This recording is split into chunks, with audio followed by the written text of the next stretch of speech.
I want to talk a little bit about estrogen because I think it gets a bad rep.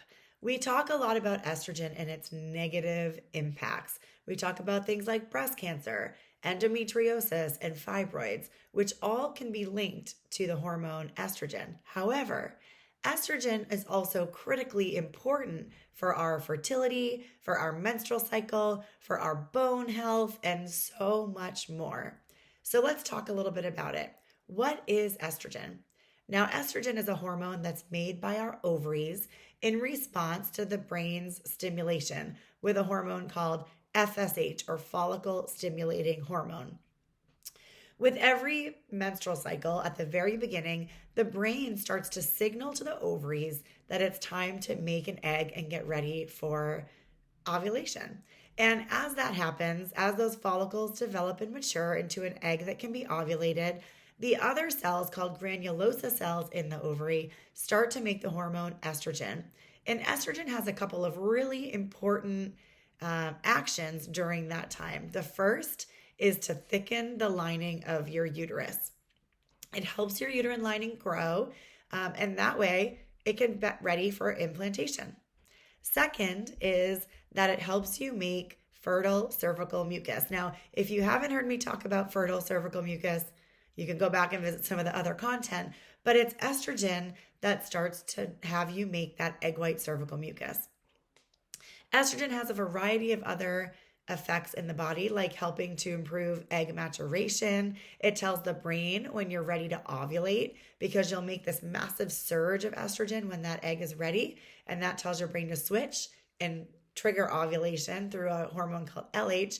But it has so many other positive impacts in the body. It helps our cells of things like our skin be nice and plump and juicy. In fact, with perimenopause, when estrogen starts to decline, what we see is that there can be skin changes and thinning for women, vaginal dryness, and a lot of other changes.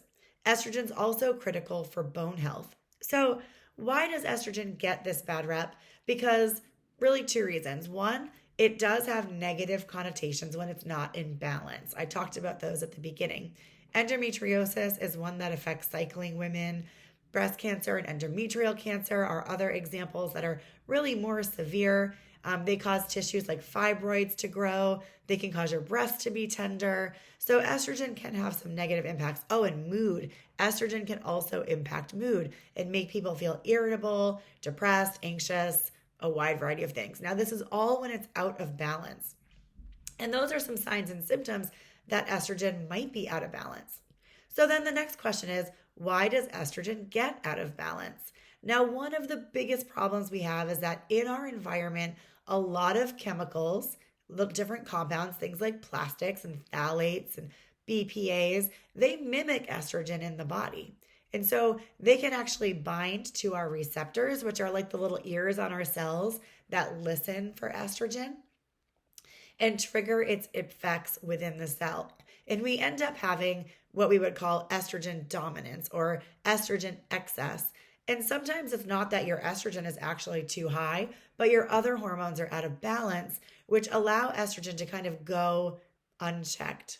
Okay. So this is like if estrogen is your queen bee, think about what happens when that queen bee goes unregulated and unchecked. She becomes a bit of a bully, right? So, what can we do to keep our estrogen in good balance? Now, first is in your diet. So, I like to recommend that women eat a lot of cruciferous vegetables. These are things like broccoli sprouts, kale, cabbage, cauliflower. There's so many great ones. Broccoli, if I didn't mention that already, that's kind of like our key. And those can be really wonderful to help you actually metabolize estrogen. And I'll make a level 2 of this video so we can talk a little bit about how estrogen is broken down and excreted. But I can tell you that those brassica cruciferous veggies play a really important role in making sure it's down the most healthful pathway that you metabolize and excrete it.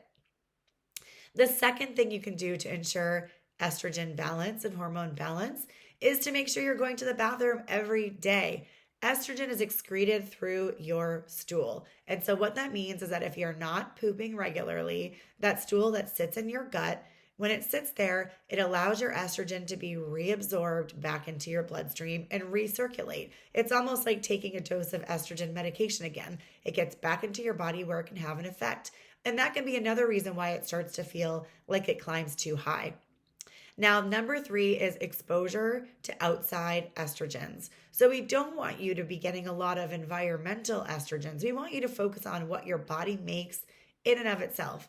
So the best thing you can do here are to avoid plastics, avoid things like paper receipts that have that slippery coating, which is actually a plastic coating you can absorb, avoid phthalates, and avoid fragrances. Fragrances is one place that we have a lot of hidden phthalates. So anything that you put on your body or in your body, like if food is stored in plastic or if you're putting a lotion on or makeup on that has phthalates, those are all ways that we get little exposures.